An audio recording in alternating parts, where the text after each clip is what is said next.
Hello my dear students, most welcome to physics class. आज के session में discuss करने जा रहे हैं एसी परिपथ यानी प्रत्यावर्ती धारा परिपथ में प्रतिरोध।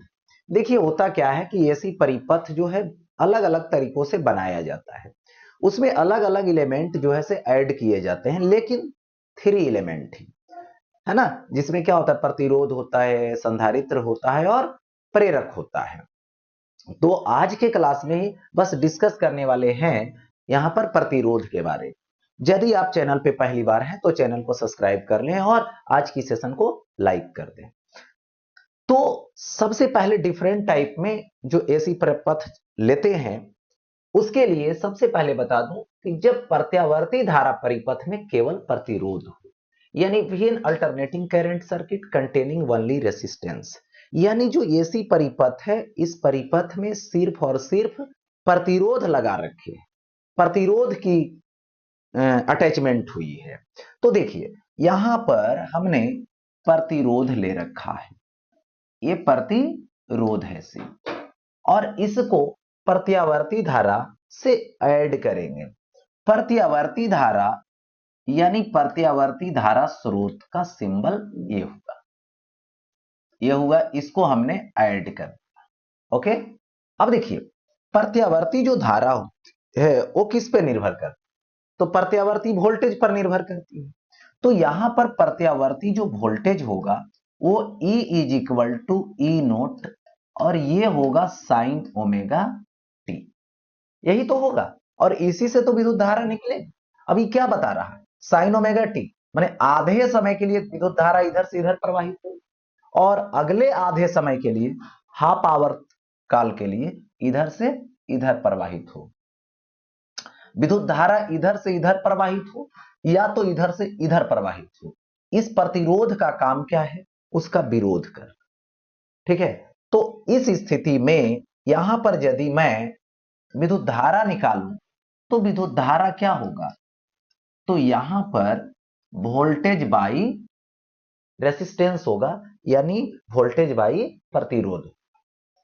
अब यहां पर आई लिखूं तो ई जो है वो क्या है, टाइम के फंक्शन, ठीक है, टाइम के अनुसार है। तो इसकी चर्चा क्या करूं, या तो क्या लिखूं, ई नॉट लिखूं, साइन ओमेगा टी लिखूं, और बाई मैं क्या लिखूंगा, आर लिखूंगा। अब देखिए आई इज इक्वल टू आ जाएगा ई नॉट बाई आर, और ये हो जाएगा यहां पर साइन ओमेगा टी।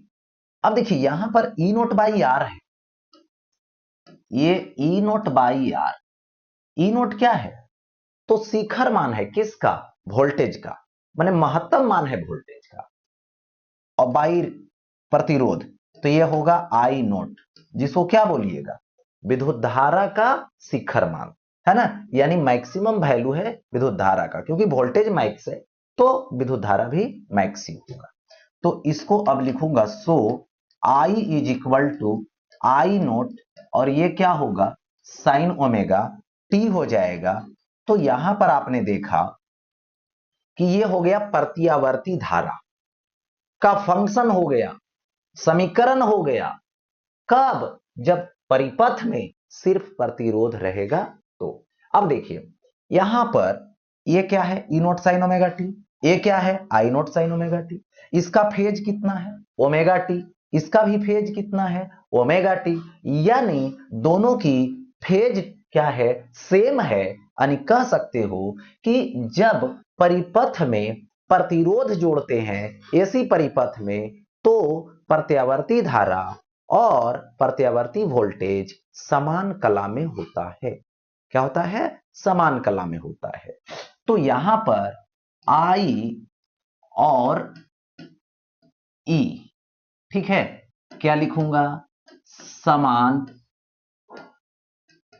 कला में है, यानी कलांतर यानी फेज डिफरेंस 0 डिग्री, यानी जब परिपथ में प्रत्यावर्ती धारा परिपथ में प्रतिरोध सिर्फ जोड़ेंगे तो फेज डिफरेंस यानी कलांतर कितना होगा, 0 डिग्री का हो। अब आते हैं इसका डायग्राम पे, एक है फेजर डायग्राम, और एक है इसका ग्राफ। तो देखिए सबसे पहले फेजर डायग्राम लेनी है। तो फेजर डायग्राम के लिए हमने ये क्या किया, रेफरेंस लाइन लेनी, और रेफरेंस लाइन लेने के बाद यहां पे हमने क्या किया कि ओमेगा टी बनाया। ओमेगा टी पे हमने ई को रिप्रेजेंट किया, इसको ई नोट भी लिख सकते हैं। और ये एंगल कितना बना रखा है, तो ओमेगा टी बना रखा है, ठीक है। और देखिए विद्युत धारा की जब बारी आएगी तो विद्युत धारा भी क्या होगा, ओमेगा टी पे ही होगा, यानी विद्युत धारा भी इसी डायरेक्शन में होगा। क्योंकि देखिए विद्युत धारा सदिश नहीं है, वोल्टेज भी सदिश नहीं है, लेकिन दिशा पर निर्भर करता है। इसलिए इसको इमेजिनरी फॉर्म में यहां पर सिर्फ इमेजिन करने के लिए एरोड लाइन से रिप्रेजेंट कर दिया गया, तीर रेखा के द्वारा सूचित कर दिया गया कि एक ही दिशा में दोनों है। जिसको ऐसे भी लिख दूं तो कोई दिक्कत नहीं है, ई और आई दोनों समान दिशा है ना, 0 डिग्री पर है, समान कला। अब यहां पर आती है इसकी ग्राफ। तो इस पे हमने ई लिया और इस पे हमने आई लिया, और इस पे हमने क्या ले रखा है, टाइम ले रखा है, ठीक है।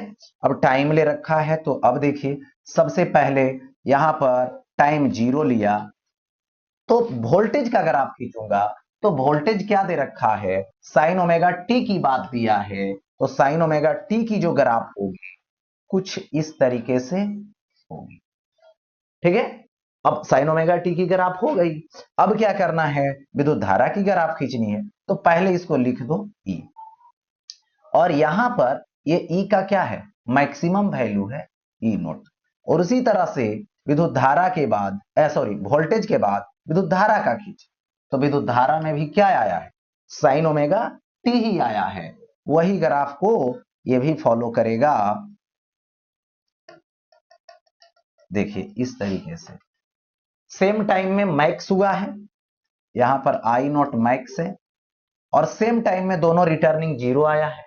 फिर अपोजिट डायरेक्शन वाला में सेम टाइम पे मैक्स हुआ है, फिर 0 हुआ है, यानी दोनों समान कला में चलता रहा। तो इस तरीके से ये तुम्हारा क्या हो गया, प्रत्यावर्ती धारा परिपथ में सिर्फ और सिर्फ प्रतिरोध जोड़ने से ऐसा सिचुएशन क्रिएट होता है।